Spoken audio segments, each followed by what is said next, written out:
दोस्तों, मैं आज भारत और जापान की मित्रता की जो 16वीं जो वर्षगांठ सम्मेलन दिल्ली में आयोजित किया गया 1 से 3 जुलाई तक, जिसमें कि जापान की प्रधानमंत्री कुसोई और हमारे मोदी जी प्रधानमंत्री जी उपस्थित रहे और दोनों देशों के बीच में काफ़ी अच्छा सहयोग रहा। लगभग 6 लाख करोड़ रुपए का जो है 5 वर्षों में जापान की तरफ से भारत के जो विकास में, चाहे ऑटोमोबाइल हो, मारुति हो, जो रेलवे के संबंध में हो, जो जापान के सहयोग से जो है मुंबई और अहमदाबाद के बीच में जो बुलेट ट्रेन बन रहे हो, और ग्रामीण विकास हो, टेक्नोलॉजी हो, एआई हो, बायोगैस हो और बायो फर्टिलाइजर, विभिन्न क्षेत्र आयाम है जिसमें भारत का जापान से सहयोग मिलेगा। भारत को जापान के द्वारा सबसे सस्ते 1-2% पर कहेंगे इंटरेस्ट पर जो है लॉन्ग टर्म लोन्स का जो है विकास के कामों के लिए ऋण दिया जाता रहा है और विभिन्न कामों में भारत को सहयोग दिया है। प्रारंभ में जापान तो काफ़ी टेक्नोलॉजिकली बहुत ही डेवलप था और लगभग हर घरों में हर चीज़ जो है जापान के ही मिलते थे। अब तो कई उत्पादनकर्ता मलेशिया, वियतनाम, सिंगापुर, चीन वगैरह हो गए, तो कई बार घरेलू उत्पादों में तो जापान की संख्या कम हुई, भारतीय उत्पाद भी आने लगे।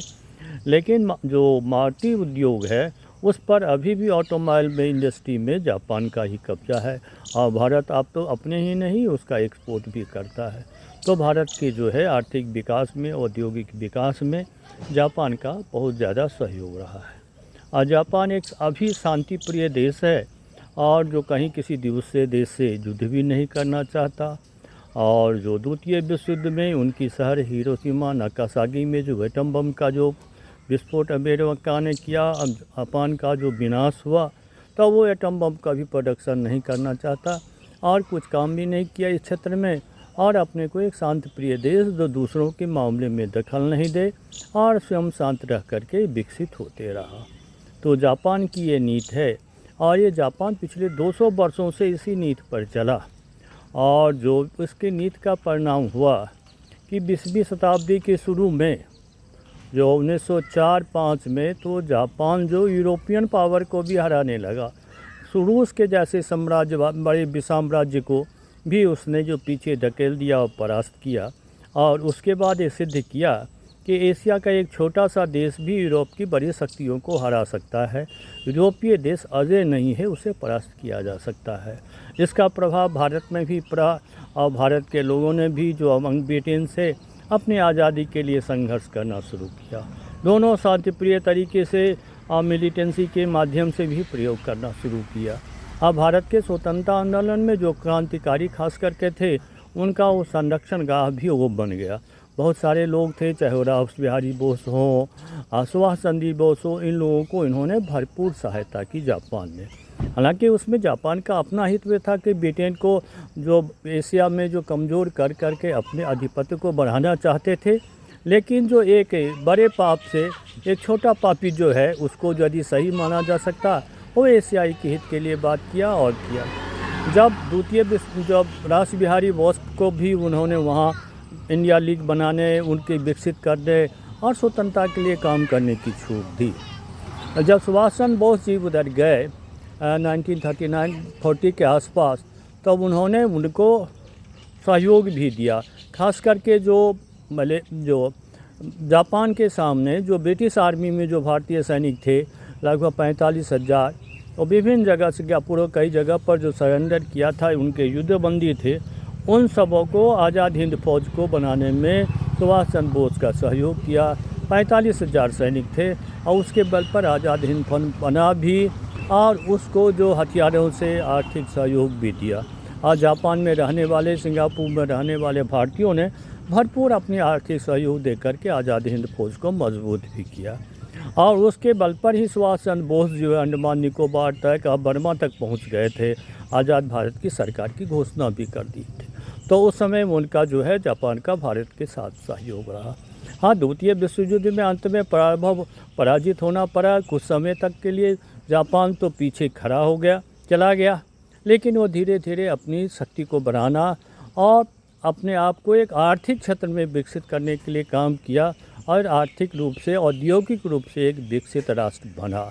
आज भी जो उसकी जो विश्व की 5वीं बड़ी इकोनॉमी है, अब भारत से अभी भी उसकी आर्थिक स्थिति जो है अच्छी है। अब भारत का बहुत बड़ा सहयोगकर्ता देश भी है।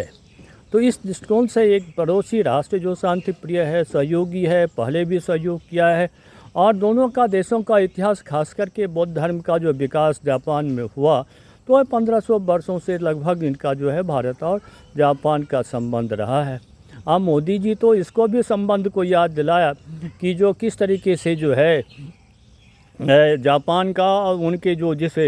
एक कुल से हैं प्रधानमंत्री और उनका और भारत के बौद्धों का कैसे संपर्क रहा है। ऐसा ही जो है मोदी जी ने चीन के लिए अपने गांव भटनगर का उदाहरण देकर बताया था कि वहाँ भी चाइनीज़ जो आए थे, बौद्ध भिक्षु आए थे और चीन के साथ संबंध रहा। लेकिन चीन के साथ जो हमारी पूरी प्रगाढ़ मित्रता नहीं हो जाती, इंटरेस्ट क्लैश करते हैं बॉर्डरिंग एरिया का, खास करके जो अरुणाचल प्रदेश का और लगभग 50,000 किलोमीटर जो क्षेत्र जो चीन कब्जा में रखा है भारत का, तो उसके द्वारा प्रभावित होता है। लेकिन जापान के साथ कोई न तो सीमा विवाद है और न कोई एम्बिशन है जापान का कि अंतर्राष्ट्रीय स्तर पर कोई राजनीति करे, किसी को पिछलगू बनावे या किसी आगे को बनावे। तो वैसे दृष्टिकोण से भारत को आर्थिक सहयोग, तकनीकी सहयोग देने में वो जापान सक्षम है और सेना की भी मिलिट्री के क्षेत्रों में, AI के क्षेत्रों में भी इनकी जो काफ़ी सफलता सशक्त है। अब भारत भी कई जगह कई क्षेत्रों में आगे है, तो उससे भी जो है उनको बल मिलता है। एक भारत की एक बड़ी आबादी वाला देश जो है उनके साथ है, तो जो 3 करोड़ की आबादी या 140-45 करोड़ की आबादी वाला देश के साथ उनका संबंध है और भारत में उनका एक जापान का एक विशाल व्यापार के लिए क्षेत्र भी है। अतः जापान के कोई भी नेता भारत के साथ सहयोग करना चाहते और प्रधानमंत्री मोदी जी ने भी इस पर भी काफ़ी जो है ध्यान दिया और इनके कार्यकाल में तो दिन प्रतिदिन जो है जापान के साथ जो है भारत के संबंध हुए। हैदराबाद हाउस में इनकी मीटिंग हुई, राष्ट्रपति भवन में भी मैडम से मिले और इसमें जो आर्थिक रूप से, तकनीकी रूप से सहयोग की जो विभिन्न क्षेत्रों में नए आयाम को गढ़ा और ख़ास करके जो भारत के आसपास के क्षेत्र है, इंडिया पैसिफिक रीजन जिसे कहा जाता है। अमेरिका वालों ने इंडो पैसिफिक को तो इंडो हटा करके पैसिफिक किया, लेकिन अभी भी इंडो पैसिफिक रीजन हिंद महासागर क्षेत्र में है। उसमें जो है भारत जो है अपनी जो समुद्री ताकत के रूप से मजबूत हुआ है। तो जापान के साथ भी अपनी समुद्री शक्ति को बढ़ाना हो, कई बार एक टेक्निकल नो हाउ के क्षेत्र में भी काम किया है और उस क्षेत्र में भी जो है चीन से तो हालांकि भारत टकराना नहीं चाहता है, लेकिन अपनी बचाव और अपनी जो शक्ति को प्रदर्शित करने में भी इंडो पैसिफिक रीजन में जो है भारत और जापान का सहयोग जो है काफ़ी महत्वपूर्ण है। इस दिशा में इन दोनों की यात्रा जो है काफ़ी महत्वपूर्ण रहा है। मीडिया ने भी जो है इस बात को, जो दोनों की यात्रा को काफ़ी महत्व दिया, लेकिन इतना महत्व नहीं दिया मीडिया ने जितना कि मोदी जी की इटली की यात्रा को दिया, मेलोडी को दिया, मेलोडी चॉकलेट को दिया और खूब चर्चा का विषय बनाया। हालांकि मेलोडी की मोदी जी केवल मुस्कुराहटे, भावपूर्ण और अच्छे शब्दों का उपयोग किया। डिप्लोमेसी में अच्छे चेहरे के अच्छे भाव भंगिमाओं और जो बॉडी फिजिकल जो होते हैं, केमिस्ट्री, इस सब का महत्व होता है। भाव भंगिमा भी अच्छे दी, चेहरे पर मुस्कुराहट भी रखे। मोदी 75 साल के बूढ़े ने एक जवान की तरह मुस्कुरा रहे थे, जैसे जो लग रहा था कि जैसे यदि लोग में इतिहास में देखें, जो राजीव गांधी मुरली में जाकर के मुस्कुराते थे सोनिया जी की तरह, साथ वैसी स्थिति में रहा। और मोदी जी भी जो है वो प्रतिनिधित्व कर रहे थे कि भारत के ही तो पूर्व प्रधानमंत्री की जो वहाँ इटली में ब्याहे गए, तो उस जगह जा कर के भी उन्होंने बड़े रस भरे अंदाज में भावपूर्ण भंगिमाओं के साथ उनको भेंट किया। अब मेलोडी के लिए बड़े ही शब्द के नाम से मिले हुए उस चॉकलेट को भी लिया और हमें उन्हें वहाँ जब भी कॉलिंग रहा तो उन्हें मेलोडी ही कहा। अब मेलोडी को आम तौर पर कहेंगे चॉकलेट चॉकलेट, हालांकि सुंदर महिलाओं को कई लोग इस शब्द का उपयोग करते हैं, चॉकलेट चॉकलेट है, लेकिन मोदी जी ने अपनी डिप्लोमेसी में इस शब्द का बार बार उपयोग किया। अंतर्राष्ट्रीय मीडिया, भारत मीडिया ने भी उछाला भी और दोनों की जो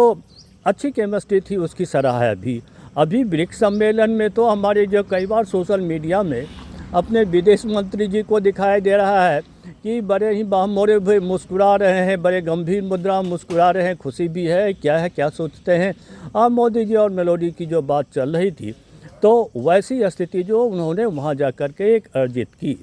और हालांकि वो भी चाहते तो कोई रिश्ते बना सकते थे, कारण भारत के पूर्व प्रधानमंत्री का तो इटली में शादी था, राजीव जी का नाम भी ले सकती थी, सोनिया जी का भी नाम ले भी सकते थे, लेकिन उन्होंने दोस्त कह के भी रूप में कह सकते थे। हालांकि और ज़्यादा शब्द तो नहीं, लेकिन जो है उन्होंने जो बड़े ही अच्छे अंदाज के साथ हैंडल किया। लेकिन उस तरह के कोई प्रचार प्रसार नहीं हो, तो इस बार 75 वर्षीय मोदी जी ने और जापान की महिला प्रथम प्रधानमंत्री को जो 65 वर्ष की थी, अपनी छोटी बहन से संबोधित किया, और उस मैडम प्रधानमंत्री ने भी उन्हें अपने बड़े भाई के रूप में कहा। तो इस बार जो है